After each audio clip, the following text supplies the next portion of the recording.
બંગલામાં રહેનાર ને દાળ ભાત ખાનાર કદાચ જુઠ્ઠું બોલતા હશે. અમારા ઋષિઓ ઝાડના પાન અને ફળ ખાતા હતા, લંગોટી પહેરતા હતા, ઝાડના તળે બેસતા હતા. એમને કોઈ સ્વાર્થ નથી. આપણા શાસ્ત્રોમાં જે લખ્યું છે એ બધું સાચું છે.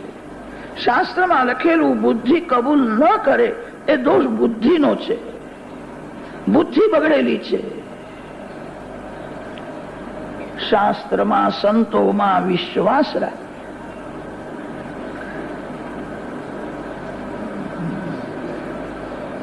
ભગવાનને ભોગ ધરો.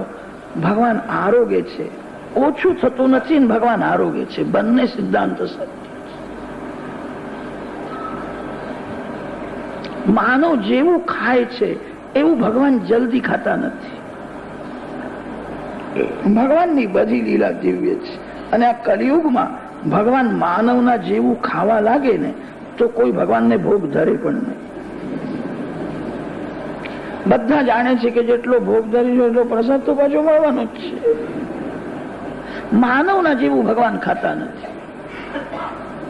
ભગવાનની બધી લીલા દિવ્ય છે. ભગવાનને તમે જે અર્પણ કરો છો એ વસ્તુમાંથી દિવ્ય રસને ખેંચી લે છે. રસભોગી ભગવાન છે. વેદોમાં વર્ણન આવે છે, રસો વૈ સહા રસગહ્યે વાયન લબ્ધ્વા નંદી ભવતી સોષ્ણુતે સર્વાન કામાન બ્રહ્મણા સહ વિપશ્ચિતા. પરમાત્મા રસરૂપે આરોગે છે. આ ગુલાબનું ફૂલ છે. તમે એનું વજન કરો અને વજન કર્યા પછી 5-10 વાર વાસ લો. વાસ લઈને ફરીથી વજન કરો. વજન ઓછું થશે.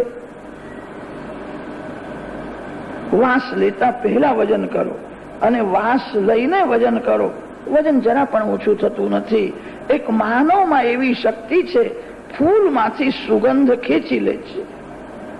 ફૂલને ધક્કો લાગતો નથી. સુગંધ ખેંચી લે છે તો પણ ફૂલનું વજન ઓછું થતું નથી.